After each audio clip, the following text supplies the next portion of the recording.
The main problem with social media, as I see it, is that the activity of scrolling through endless timelines creates a challenge for people to remain attentive in real life.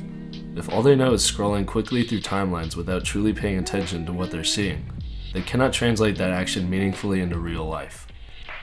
Another problem with social media is that there's no end goal or accomplishment that would force people to want to analyze the information they're seeing. However, I believe that instead of trying to limit the amount of information we're taking in on social media and online, we have to adapt our brains and the brains of future humans to be able to take that information in more efficiently and responsibly.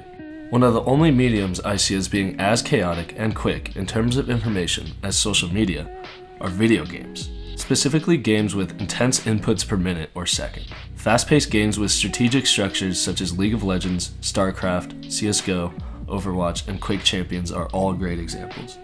For my example, I will use Super Smash Bros. Melee, as this is the game that has changed the way I intake almost all information. Melee is a fighting game that is played competitively as you fight an opponent on a floating stage. The goal is to raise your opponent's damage percent until you can hit them off the stage and out of the screen. The game happens to be one of the most technically advanced games in existence and can take years for an average person to get even to a mid-level of skill. Not only do you have to make multiple inputs per second, you also have to quickly analyze what your opponent is doing and counter them all in fractions of a second. This next video will allow you to get a sense of how fast the game can be played. The top left shows every input made on a controller in real time.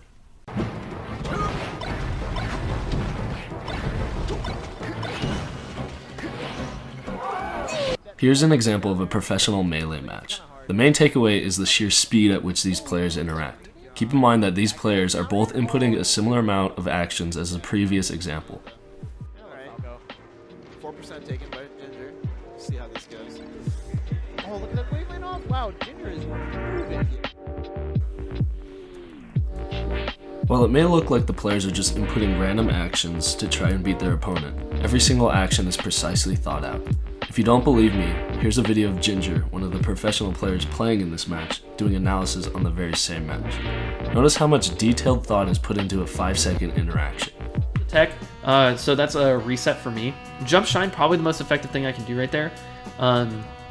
He goes top platform. I covered the tech in place with this down air, and I thought I would be able to cover the tech roll this way too, with an edge cancel down air, and I barely missed the edge cancel first of all, so I could have kept up pressure on his shield and even pressured him as he was falling. Because like I was talking about, if you have your shield up and you have your back turned exactly how he does here, instead of just being immediately actionable, check this out, he has to go into this fall animation, right? So that analysis of a 15-minute match took over an hour. I personally started this game naive of how intense it truly is, and could never process what was happening when fighting an experienced player. The amount of inputs used by better players was just too much for me to handle. 1 year later, I can watch high-level play and admire the incredibly precise actions and the reasoning behind those actions. I also try to think about every move I input, no matter how quick the game is being played. Being able to analyze the game while watching and playing has allowed me to translate those skills into almost every aspect of my life. I'm able to process the details of so many different things because the amount of information being relayed in real life is nowhere near the amount of Melee. As a volleyball player, I can now easily analyze the timing of every hit or block and adjust far better than I could a year ago. I now value the importance of millisecond timings in acting, stand-up comedy, video editing far more than I ever have. Overall, I think I have a better attention to detail in life. Along with these beneficial senses, I can analyze what my attention is being spent on while scrolling through feeds and stories. I can judge myself for watching pointless videos that give me nothing but a slight dopamine rush. I can wonder why I'm watching a story of a person I've only talked to twice in my life. And possibly the best result, I can wonder why I even clicked on an app in the first place.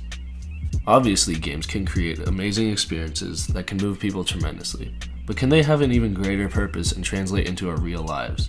If so, how do we get people to play more games and play more of the right games?